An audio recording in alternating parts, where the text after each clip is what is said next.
Good morning बच्चों। हमने formal के दोनों टाइप पढ़ लिया है, एक्सेप्टिंग और डिक्लाइनिंग दोनों पढ़ चुके हैं, समझ में आ गया होगा। आज हम बात करेंगे इनफॉर्मल की। आज इनफॉर्मल रिप्लाई की बात करेंगे। इनफॉर्मल का मतलब होता है औपचारिक। औपचारिक रिप्लाई कैसे करनी है आपको, तो इनफॉर्मल अनौपचारिक सॉरी। तो अनौपचारिक इनफॉर्मल में अगला जो टॉपिक है अपना वो आ गया आज इनफॉर्मल रिप्लाई इन एक्सेप्टिंग। आज हम अगला जो टॉपिक लेके आए हैं वो आ गया, इसका अगला पार्ट आ गया 3 नंबर में, इनफॉर्मल रिप्लाई एक्सेप्टिंग में इनफॉर्मल रिप्लाई कैसे करेंगे आप। तो वापिस वही मैं आपको बता दूं, वापिस अपने को फॉर्मेट बनाना है। फॉर्मेट के बाद में हम क्वेश्चन लेंगे। आपके बोर्ड के एग्जाम में आने वाला क्वेश्चन किस टाइप से बनेगा। तो देखो हम फॉर्मेट की बात करें तो देखो फॉर्मेट लेंगे, यहां से आप लिखेंगे फॉर्मेट। ये फॉर्मेट कैसे लेंगे, आपको काम तो सारा बॉक्स में करना ही है, तो आपको मैं पहले बता चुका हूं। तो ये आप ऐसे बॉक्स बनाओगे, बॉक्स बनाया, 1 मार्क्स वाले सारे टॉपिक बॉक्स में काम करना है। तो सबसे पहले क्या करेंगे आप, लेफ्ट साइड में सबसे टॉप में क्या करना है, यहां आप लिखेंगे सेंडर्स एड्रेस। सेंडर्स एड्रेस करेंगे और फिर नीचे डेट लगाएंगे। ओके, क्या करना है, पहले आप सेंडर्स एड्रेस करो कंप्लीटली और फिर डेट लगाओ। फिर क्या करें, या आप सैल्यूटेशन लिखेंगे। सैल्यूटेशन लिखने के बाद में यहां से आप स्टार्ट करेंगे, sincerely thanks for inviting to attend the function of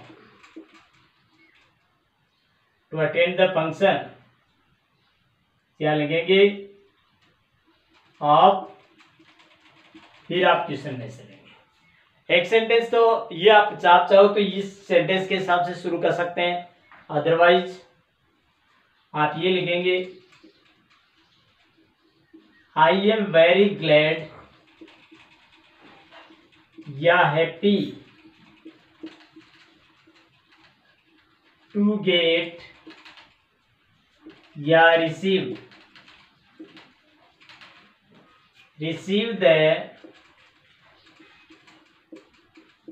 invitation of. ये सेंटेंस ले सकते हैं आप।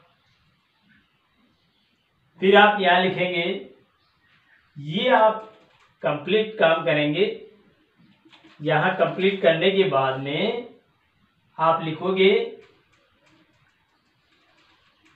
I will definitely join this great occasion. ये सेंटेंस लिख दिया। अब देखो आप यहां लिखोगे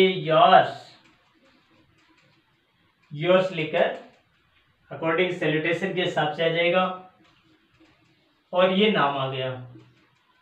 अब आप इसको क्लोज करेंगे। अब एक बार दोबारा समझे, ये सेंडर्स हुआ, देखो स्टेप बाय स्टेप समझते जाए। सेंडर्स हुआ वो आपको क्वेश्चन में दिया गया तो वही लिखना है, अदरवाइज आपको काल्पनिक रूप से लिखना होगा। डेट कब की लगानी है, जिस दिन आप रिप्लाई दे रहे हैं।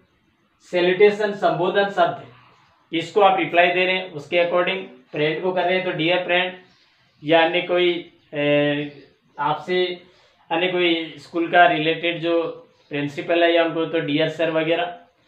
अकॉर्डिंग टू क्वेश्चन के अनुसार आप सैल्यूटेशन करेंगे। आपको मैंने यहाँ रिप्लाई स्टार्ट करने के 2 तरीके बताए हैं।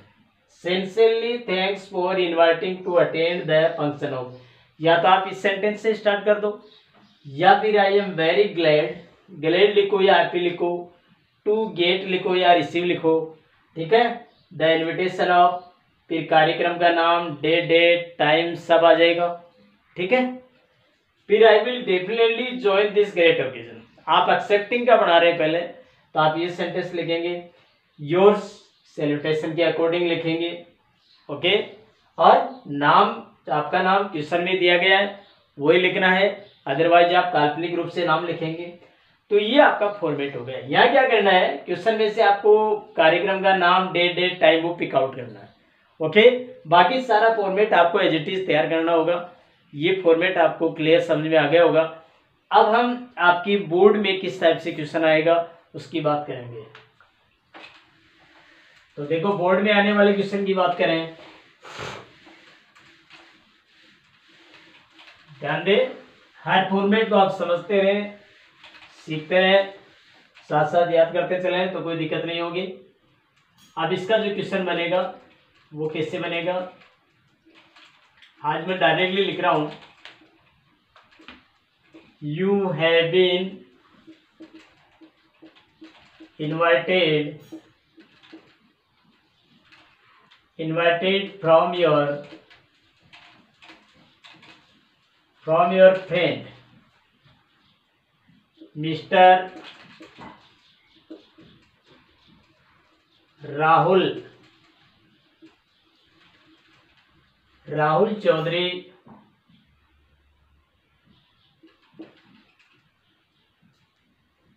to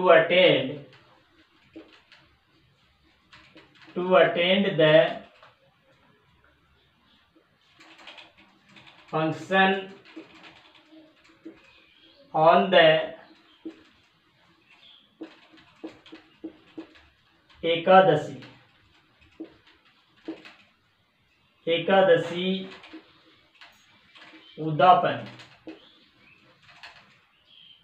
एकादशी उद्यापन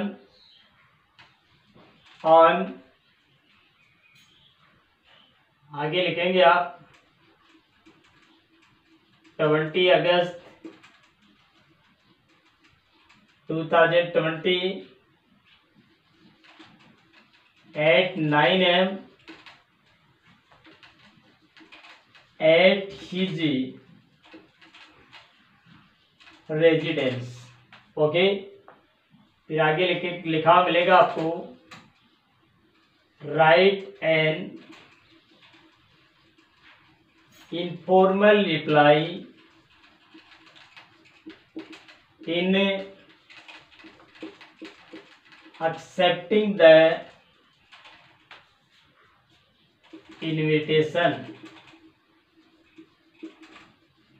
क्वेश्चन समझे dear, you have been invited from your friend mister Rahul Chaudhary, नाम ध्यान में रखिएगा आप, आपके दोस्त का नाम है राहुल चौधरी है, to attend the function on the Ekadashi, उद्यापन का कार्यक्रम है, और कार्यक्रम कब है, 20 अगस्त को 9 बजे एट हिज रेजिडेंस, उसके घर पर है। समझ में आ गया होगा क्वेश्चन। अब राइट एन इनफॉर्मल रिप्लाई, आपको रिप्लाई इसमें करनी है। देखो क्वेश्चन से ध्यान रखना, कई बार एग्जाम में क्या होता है कि आप पूछा गया इनफॉर्मल है, आप फॉर्मल रिप्लाई करके आ गए, तो ये दिक्कत आ जाएगी, उसमें आपको कोई मार्क्स नहीं मिलेंगे।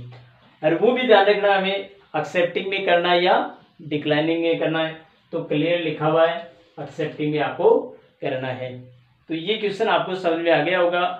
अब हम इसका एक्सप्लेनेशन बनाएंगे, कैसे बनेगा देखिए, ध्यान दें।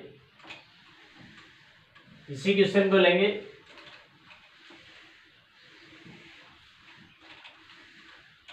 तो वापस बॉक्स बनाएंगे आप, येलो बॉक्स बनाया, ऊपर ही ऊपर आपने बॉक्स बना दिया। मैंने आपको फॉर्मेट में क्या बताया था, सबसे पहले आपको एड्रेस करना है। क्वेश्चन में एड्रेस नहीं था तो आपको क्या करना है, यदि आपके पास कोई एड्रेस नहीं हो तो आप सीधा ये याद कर लीजिए, द एग्जामिनेशन हॉल, ठीक है। उदयपुर वाटी, ये लिख दिया और ब्रैकेट में लिख दो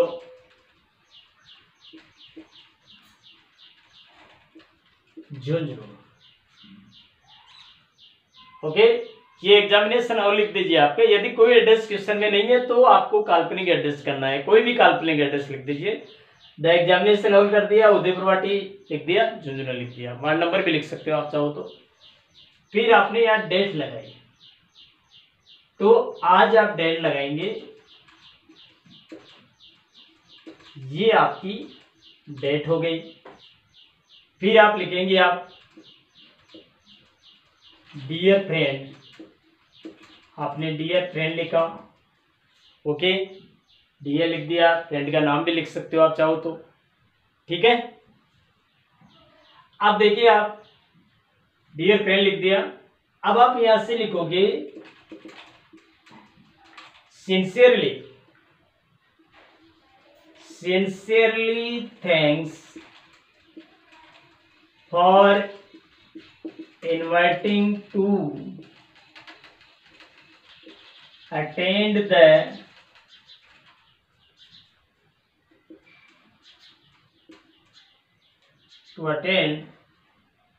sincerely thanks for inviting to attend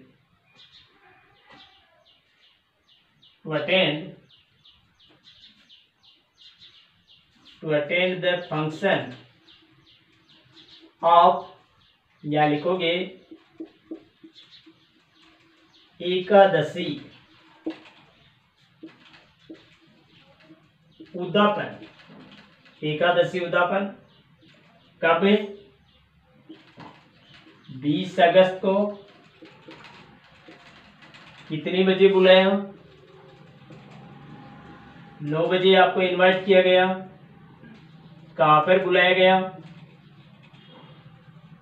at your residence, at your residence. ये आपका पहला पैराग्राफ हो गया। एक बात मैंने बताई थी कि फॉर्मल जो रिप्लाई है आपको थर्ड पर्सन में करनी है, इनफॉर्मल में आपको फर्स्ट और सेकंड पर्सन का यूज करना है। तो आप नोट लगा के लिख लेना कि when we are making an informal reply या ड्राफ्टिंग एन इनफॉर्मल रिप्लाई, तो we should use of first and second person. Okay, ये आप नोट के रूप में आप इंडिकेट कर लें। अब आगे लिखेंगे I will definitely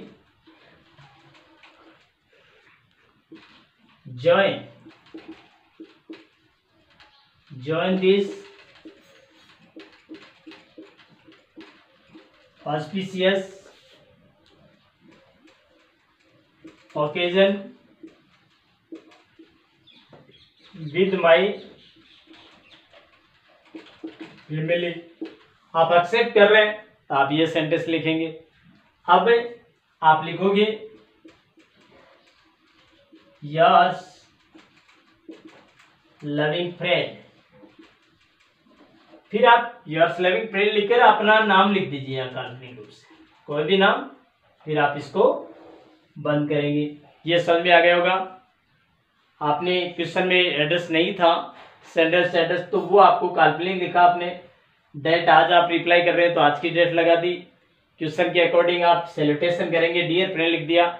dear friend लिखना चाहो या डियर लिखकर नाम भी लिख सकते हैं आप, डियर राहुल लिख सकते हैं आप।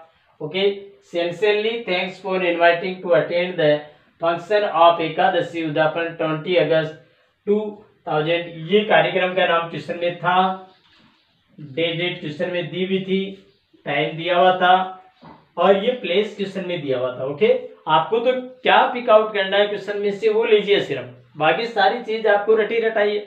ये सारी ये फॉर्मेट आप याद कर लीजिए। क्वेश्चन चेंज होके आ जाएगा तो कोई दिक्कत नहीं है। आप यहाँ प्रोग्राम की जगह दूसरा प्रोग्राम लिख दो, डेट चेंज कर दो, प्लेस वगैरह लिख दो, ये एक सेंटेंस ही तो चेंज करना है, तो बाकी कोई दिक्कत नहीं है। एज इट इज जैसा कैसा आ जाएगा। ये लो, ये नीचे वाला सेंटेंस आप एक्सेप्टिंग करेंगे तो नीचे वाला ये सेंटेंस लिखेंगे I will definitely join, clear. फिर आप लास्ट में अकॉर्डिंग टू सैल्यूटेशन करेंगे, नाम लिख देंगे अपना, ये सारी डिटेल कंप्लीट करने के बाद में आप इसको बंद कर देंगे। ओके, समझ में आ गया होगा। तो आज आपका एक्सेप्टिंग रिप्लाई हो गई इनफॉर्मल की, और कल आपने अगला जो क्वेश्चन आएगा वो आएगा इनफॉर्मल की डिक्लाइनिंग रिप्लाई। ओके डियर, हर टॉपिक को आप समझते रहिएगा, एक एक टॉपिक का फॉर्मेट याद करते चलो, साथ साथ में आपको कोई दिक्कत नहीं आएगी। क्वेश्चन भले ही आपका चेंज होकर आए, सारे फॉर्मेट यही रहेंगे। हर कंपोजिशन पार्ट में या जो राइटिंग वाले टॉपिक है मैं आपको फॉर्मेट बताता रहूँगा। और फिर भी यदि आपको लगता है, आप जैसे देख रहे हो उसको यूट्यूब चैनल पर, तो आप इसको लाइक, शेयर और सब्सक्राइब जरूर करते रहिएगा। Thanks dear. कल हम नेक्स्ट टॉपिक की बात करेंगे और कल वापस अगले टॉपिक पर मिलेंगे हम। थैंक्स।